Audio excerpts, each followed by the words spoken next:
My name is Daniel, and I'm 47 years old. If you had told me 10 years ago that I'd be sitting here, writing this story, I would have laughed in your face. Back then, I was invincible. Or at least I thought I was. I had it all. A successful career, a beautiful home, a loving wife, and 2 kids who were my pride and joy. Life was predictable, comfortable, and if I'm being honest, a little boring. But I didn't mind the monotony. It felt safe. It felt like I had won at life. I worked as a financial consultant, a job that paid well but demanded every ounce of my energy. I was good at it, though. I had a knack for numbers, for seeing patterns where others saw chaos. It was satisfying, in a way, to help people grow their wealth, to watch their faces light up when I presented them with a plan that would secure their future. But somewhere along the line, I started to believe my own hype. I thought I was untouchable. It started with a single bad decision. A client came to me with an opportunity. Sure thing, he called it. It was a real estate investment in a developing area, and the numbers looked promising. Too promising, maybe. But I was arrogant. I thought I knew better. I poured a significant portion of my savings into it, convinced it would double in value within a year. It didn't. The market crashed and the development project fell through. I lost everything, my investment, my clients' money, and worst of all, my reputation. The fallout was swift and brutal. My firm let me go, citing irresponsible decision-making. My clients dropped me like a hot potato. And the debt, God, the debt. It felt like a noose tightening around my neck every single day. At first I tried to keep it together. I didn't tell my wife, Emily, how bad things were. I thought I could fix it, that I could dig myself out of the hole before she even noticed. But the stress ate away at me. I stopped sleeping. I started snapping at the kids over little things, a spilled glass of milk, a messy room. Emily would look at me with those worried eyes of hers, and I'd turn away, ashamed. The cracks in our marriage started to show. We stopped talking, really talking. She'd ask me how my day was, and I'd grunt something non-committal. She tried to reach out, to connect, but I was too wrapped up in my own misery to let her in. I didn't want her to see how broken I was. And then, one night, I found the text. It was late and I couldn't sleep. Again. I was sitting on the couch, scrolling through my phone, when hers buzzed on the coffee table. I wasn't trying to snoop, I swear I wasn't. But the name on the screen caught my eye. It was a guy from her yoga class, someone she'd mentioned in passing a few times. The message was innocent enough, but something about it felt off. I don't know what came over me, but I opened it, and there it was.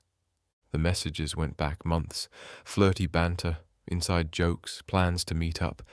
My stomach churned as I scrolled through them, each one a dagger to my already fragile heart. I felt like I was going to be sick. When Emily walked into the room, I didn't even look up. I just held out the phone and said, "What is this?" She froze. I'll never forget the look on her face. Guilt, fear, and something else I couldn't quite place. She tried to explain, to apologize, but I wasn't listening. All I could think about was how much I had lost. My career, my savings, and now my marriage. The divorce was messy, as divorces tend to be. We fought over everything, the house, the kids, the little scraps of our life that were left. In the end, she got custody of the kids, and I was left with nothing but an empty apartment and a mountain of debt. I wish I could say I handled it with grace, that I picked myself up and moved on. But the truth is, I fell apart. I stopped eating. I stopped showering. I stopped caring. For months, I just existed, going through the motions of life without really living. But this isn't a story about how I lost everything.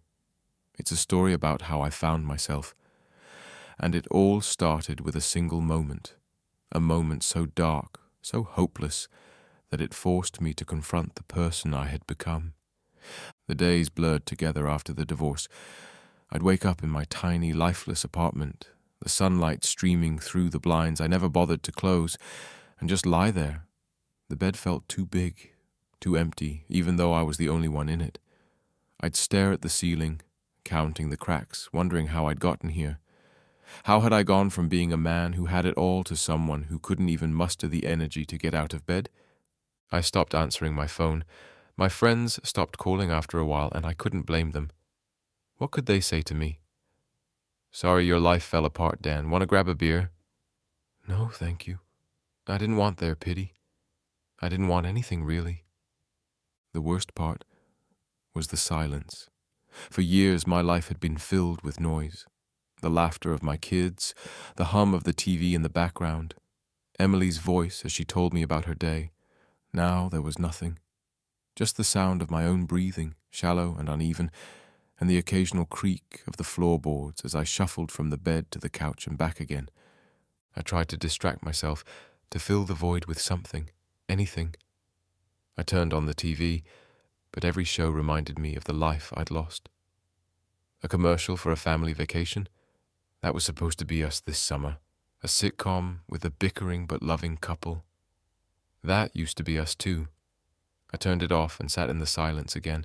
Food lost its taste.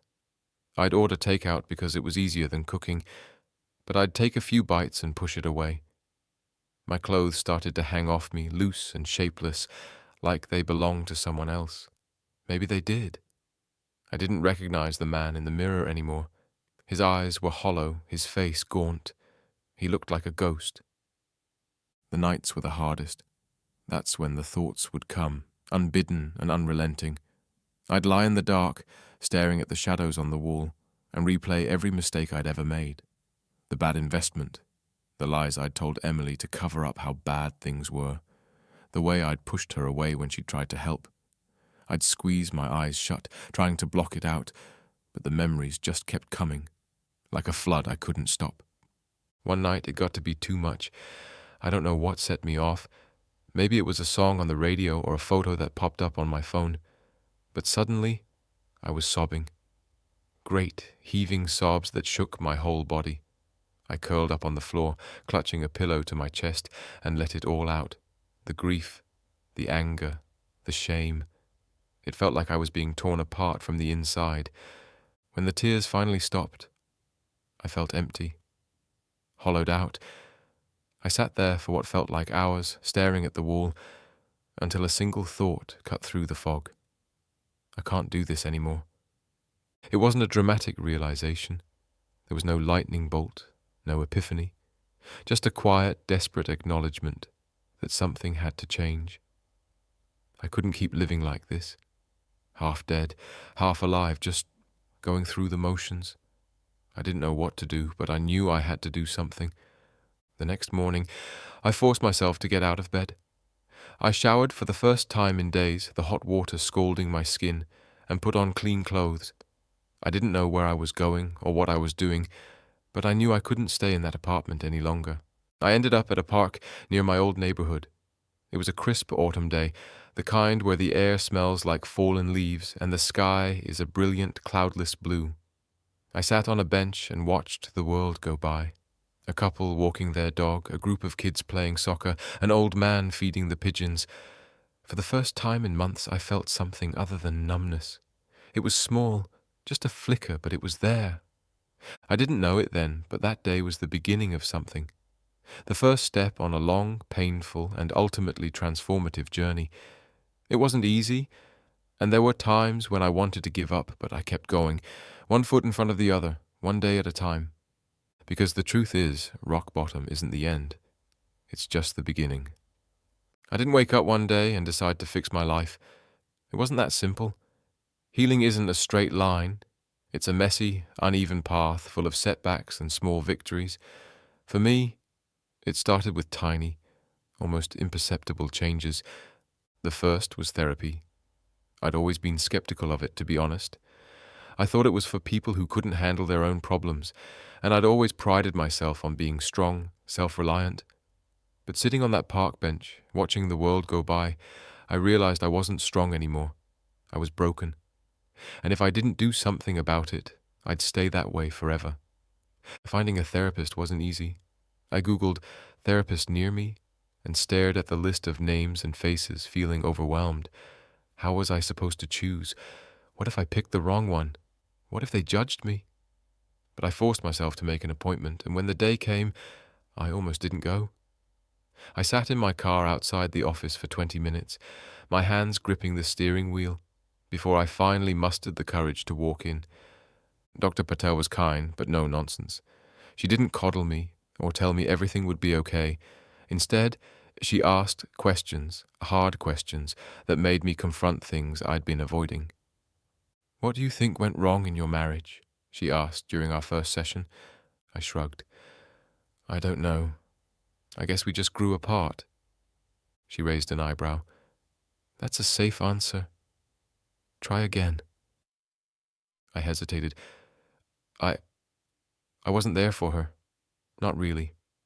I was so focused on work, on trying to fix everything, that I didn't see how much she was struggling, and when she tried to talk to me, I shut her out. Dr. Patel nodded. "And how does that make you feel?" I looked down at my hands, guilty, angry, sad, like I failed her, like I failed everyone. Therapy was exhausting. Every session left me emotionally drained, like I'd run a marathon. But it also gave me something I hadn't had in a long time: clarity. I started to see patterns in my behavior, ways I'd sabotaged myself without even realizing it. I'd always thought I was the victim in all of this, but Dr. Patel helped me see that I'd played a role too. Outside of therapy, I started making small changes. I forced myself to go for walks every day, even when I didn't feel like it. At first, it was just to get out of the apartment, but over time, I started to notice things: the way the sunlight filtered through the trees, the sound of birds chirping, the smell of fresh-cut grass. It was like I was seeing the world for the first time.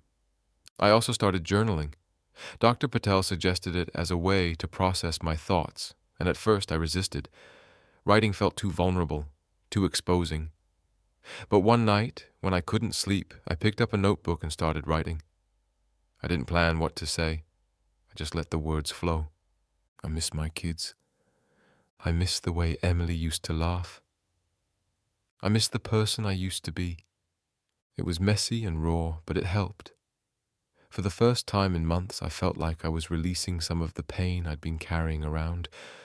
Of course, there were setbacks. Days when I couldn't get out of bed, when the weight of everything felt too heavy to bear. Nights when I'd lie awake, wondering if I'd ever be happy again. But even on those days, I tried to remind myself that healing isn't linear. It's okay to fall apart as long as you keep trying to put yourself back together. One of the hardest parts was forgiving myself. I'd spent so long blaming myself for everything: the divorce, the financial collapse, the way my life had unraveled, that it felt impossible to let go of that guilt. But Dr. Patel helped me see that I wasn't the only one at fault. Life is complicated, and sometimes things fall apart no matter how hard you try to hold them together. "You're not a bad person, Daniel," she said one session. "You're a human being who made mistakes, and now you're doing the work to learn from them. That's all anyone can ask of you." Her words stayed with me, a small beacon of hope in the darkness. There's a strange kind of freedom that comes with hitting rock bottom. When you've lost everything, you realize you have nothing left to lose. And in that emptiness, there's space to rebuild. For me, that rebuilding started with rediscovering the things I used to love. Before the divorce, before the financial collapse, I'd been passionate about photography. It was something I'd picked up in college, a creative outlet that had nothing to do with numbers or spreadsheets. But as life got busier, I'd let it fall by the wayside. My camera sat in a closet for years, gathering dust. One weekend, I dug it out. I don't know what made me do it. Maybe it was the journaling, or maybe I was just tired of feeling sorry for myself. But I grabbed the camera and went for a drive. I didn't have a destination in mind. I just wanted to get out of the apartment. I ended up at a nature reserve about an hour outside the city. It was a crisp, clear day, the kind where the air feels alive. I parked my car, slung the camera over my shoulder, and started walking. At first I felt awkward, like I didn't know what I was doing. But as I wandered the trails, something inside me began to loosen. I started taking pictures of the sunlight filtering through the trees, of a bird perched on a branch, of the way the water rippled in a small pond. At first, they were just snapshots, But as I got more into it, I began to see the world differently. I noticed details I would have overlooked before. The texture of tree bark, the way shadows played on the ground, the quiet beauty of a single leaf floating on the water. For the first time in months, I felt something other than pain. It wasn't happiness exactly, but it was close. It was curiosity, wonder, a sense of connection to something bigger than myself. I started going out with my camera every weekend. Sometimes I'd drive to the mountains or the coast. Other times I'd just wander the city streets, capturing moments of everyday life. It became a kind of meditation, a way to quiet my mind and focus on the present. Around the same time, I reconnected with an old friend. His name was Mark, and we'd been close in college, but drifted apart over the years. I ran into him at a coffee shop one morning, and to my surprise, he didn't ask about the divorce or the financial collapse. He just asked how I was doing, really doing. We started meeting up regularly, usually for coffee or a beer. Mark had been through his own struggles, a messy breakup, a career change, and he understood what it was like to feel lost. He didn't try to fix me or offer empty platitudes. He just listened, and sometimes that was enough. One night over beers at a dive bar, I told him about the photography. "That's awesome, man," he said. "You should do something with it." "Like what?" I asked. "It's just a hobby." "So?" "Hobbies can turn into something more. You never know." His words stuck with me. I started posting my photos on social media, not because I thought anyone would care, but because it felt good to share something I'd created. To my surprise, people responded. Friends left encouraging comments, and a few even asked if I sold prints. It was a small thing, but it gave me a sense of purpose I hadn't felt in years. For so long I'd defined myself by my failures, my lost career, my failed marriage. But photography reminded me that I was more than the sum of my mistakes. I was someone who could create beauty, even in the midst of pain. Of course, it wasn't all smooth sailing. There were still days when the weight of everything felt unbearable, when I'd wake up in the middle of the night, heart racing, wondering if I'd ever truly be okay. But those moments became less frequent, less overwhelming. I was starting to see that healing isn't about erasing the pain. It's about learning to carry it, to make space for it, without letting it define you. And slowly, painfully, I was beginning to do that. As the months passed, I began to feel like I was waking up from a long, dark dream. The fog of depression hadn't completely lifted, but it was thinner now, allowing glimpses of light to break through. I was starting to see that life wasn't over, it was just different, and maybe, just maybe, that wasn't such a bad thing. One of the biggest changes came when I decided to leave the city. The apartment I'd been living in felt like a prison, a constant reminder of everything I'd lost. Every corner held a memory, the couch where I'd spent countless nights staring at the ceiling, the kitchen table where I'd sat alone, eating takeout because I couldn't muster the energy to cook. I needed a fresh start, a place where I could breathe without feeling like the walls were closing in. I found a small house in a quiet town about an hour away. It wasn't much, just 2 bedrooms and a tiny backyard, but it felt like a blank slate. Moving was exhausting, both physically and emotionally, but it was also cathartic. Packing up my old life felt like shedding a skin I'd outgrown. The new house became my sanctuary. I painted the walls bright, cheerful colors and filled the space with things that brought me joy. My photography prints, books I'd been meaning to read, a record player I'd bought on a whim. For the first time in years, I felt like I was creating a home for myself, not just existing in a space. I also started volunteering. It was Mark's idea, actually. He'd been volunteering at a local community center, helping teach photography to kids, and he suggested I join him. I was hesitant at first. I wasn't sure I had anything to offer, but I agreed to give it a try. The first day was nerve-wracking. I stood in front of a group of teenagers, my hands shaking as I tried to explain the basics of composition, but as the weeks went on, I started to relax. The kids were eager to learn, and their enthusiasm was contagious. Teaching them reminded me why I'd fallen in love with photography in the first place, the way it allowed you to see the world differently, to find beauty in unexpected places. Volunteering gave me a sense of purpose I hadn't felt in years. It wasn't about money or status or success. It was about connection, about giving back. And in helping these kids, I realized I was helping myself too. Of course, not everything was easy. There were still moments when the past crept in, when the weight of everything I'd lost felt unbearable. One night, I found myself scrolling through old photos of my kids. They were older now, their faces changing in ways I hadn't been there to witness. The guilt hit me like a tidal wave, and I broke down, sobbing on the floor of my new living room. But this time, I didn't let the pain consume me. I called Dr. Patel the next day and scheduled an extra session. I talked about the guilt, the regret, the fear that I'd never be able to repair the relationships I'd damaged.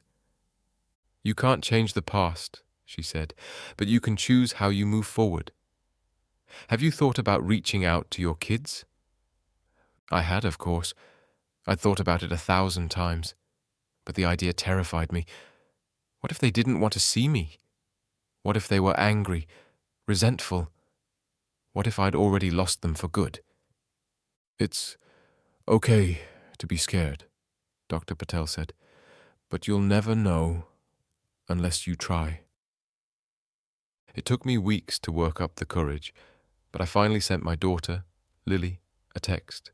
It was short and simple, just a few words asking if she'd like to meet for coffee. I held my breath as I hit send, my heart pounding in my chest. When her reply came, I almost couldn't bring myself to read it. But there it was, just 2 words. "Okay. When?" We met at a cafe in the city, a neutral place where neither of us would feel too much pressure. I arrived early, my stomach in knots, and waited nervously at a table by the window. When she walked in, I barely recognized her. She was taller, more confident, her hair cut in a style I didn't remember. But when she smiled, it was the same smile I'd known since she was a little girl. The conversation was awkward at first. We talked about surface-level things, school, her friends, the weather. But as the minutes passed, it got easier. She told me about her art classes, how she'd started painting again, and I told her about my photography. For the first time in years, we connected over something other than the pain of the past. It wasn't perfect. There were moments of tension, of unspoken hurt, but it was a start.